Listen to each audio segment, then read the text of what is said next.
Les gens trouvent des idées folles, n'est-ce pas? Je veux dire, des bonbons sur un bâton? Comment en est-on arrivé là et pourquoi? Et que dire du nom lollipop en anglais? Sucette en français? Voyons un peu l'histoire et les informations connues sur cette friandise célèbre. D'accord, au départ, elle ne s'appelait pas lollipop. Nous reviendrons sur ce nom un peu plus tard.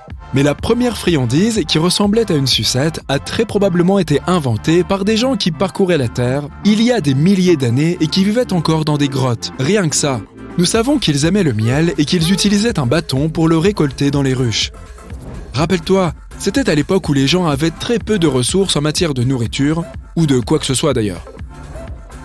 Comme ils ne voulaient rien gaspiller, ils ont sûrement fini par lécher le bâton pour être sûrs de bien profiter de chaque goutte de nectar. Les Égyptiens de l'Antiquité avaient aussi leur propre sucette. Ils prenaient divers fruits et noix et les glaçaient dans du miel. Bien sûr, cela donnait un meilleur goût aux aliments, mais cela permettait aussi de les conserver plus longtemps. Grâce à sa forte concentration en sucre, le miel chasse l'eau des cellules nocives qui peuvent endommager les aliments et les faire pourrir plus rapidement. Pour éviter d'avoir les doigts collants à cause du miel, ils utilisaient aussi un bâton pour manger ces friandises. Avançons rapidement jusqu'aux années 1600, lorsque le sucre est devenu beaucoup plus accessible au grand public. Nous savons maintenant que les Anglais adoraient les friandises au sucre dur et qu'ils les mettaient sur des bâtonnets, ce qui les rendait plus faciles à déguster. C'est probablement à cette époque que le terme lollipop est apparu. Les linguistes pensent qu'ils cherchaient à désigner essentiellement le claquement de langue. Comment cela ? Eh bien, pour le mot « langue », on utilise souvent le mot « lolly » dans le nord de l'Angleterre. Et « pop » signifie « claque ». La chronologie des sucettes nous mène maintenant en 1912, lorsqu'un homme, du nom de Samuel Born, a réellement inventé un dispositif permettant d'insérer des bâtonnets dans des bonbons. Il est devenu si populaire que Samuel a reçu les clés de la ville de San Francisco en 1916. Cependant, c'est un homme du nom de George Smith, propriétaire d'une entreprise de confiserie, qui s'est attribué le mérite de l'invention de la version de la sucette que nous connaissons et aimons aujourd'hui en 1908. Il a même déposé le nom en 1931. Il a affirmé que le nom de la friandise provenait d'un célèbre cheval de course nommé Lollipop. Comme tu peux le constater, il y a toujours une certaine concurrence autour de la paternité de ce nom.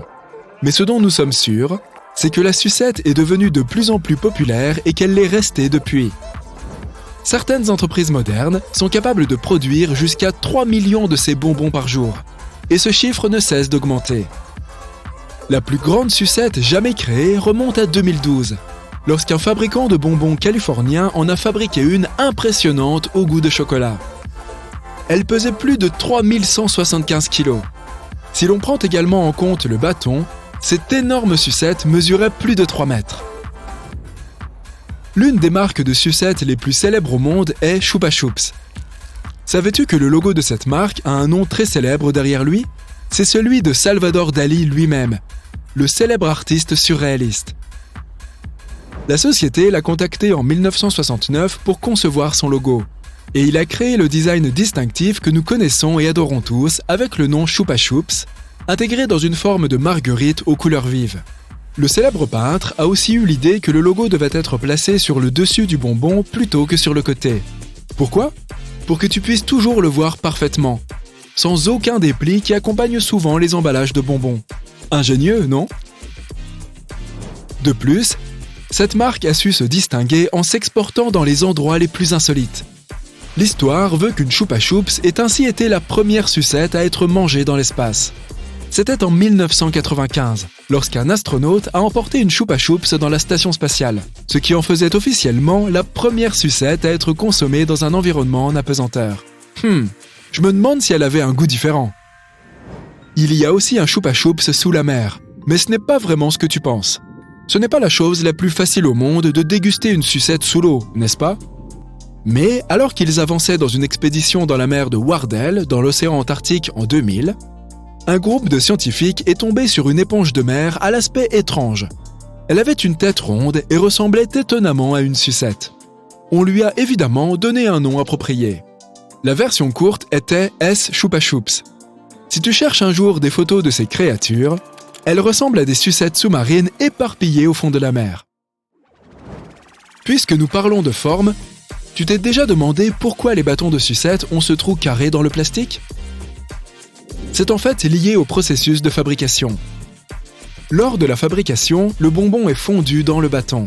Cela permet de s'assurer que la tête de la sucette reste fermement attachée à son bâton respectif, afin qu'elle ne se détache pas et finisse par tomber. Oh, quel dommage!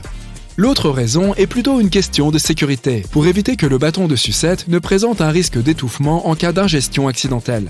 Comme il laisse passer l'air, il reste un peu de place pour respirer s'il reste coincé quelque part. Mais ne parlons pas de malheur. De nos jours, la société Tootsie Roll est devenue le plus grand fabricant de sucettes. Elle fabrique plus de 16 millions de bonbons chaque jour. Quant aux sucettes Doom Doom, elles tiennent leur nom de leur inventeur. Il voulait un nom facile à prononcer et à retenir par la nouvelle génération, la principale cible du produit. Que penses-tu de la saveur mystérieuse des Doom Doom? Est-elle vraiment si mystérieuse? Non, c'est en fait une recette assez simple. Il la fabrique lorsqu'un lot d'arômes s'épuise et que le suivant commence. De sorte que l'arôme résulte de la combinaison au hasard de deux goûts différents, quels qu'ils soient.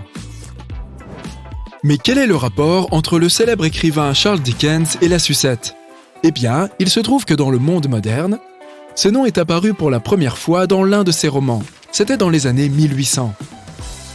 Les sucettes ne servent pas juste à se faire du bien avec du sucre. Certaines d'entre elles sont aussi utilisées pour soigner les gens. Elles sont particulièrement pratiques pour les jeunes qui ont du mal à supporter les produits classiques. Mais certaines de ces sucettes sont strictement réservées aux adultes.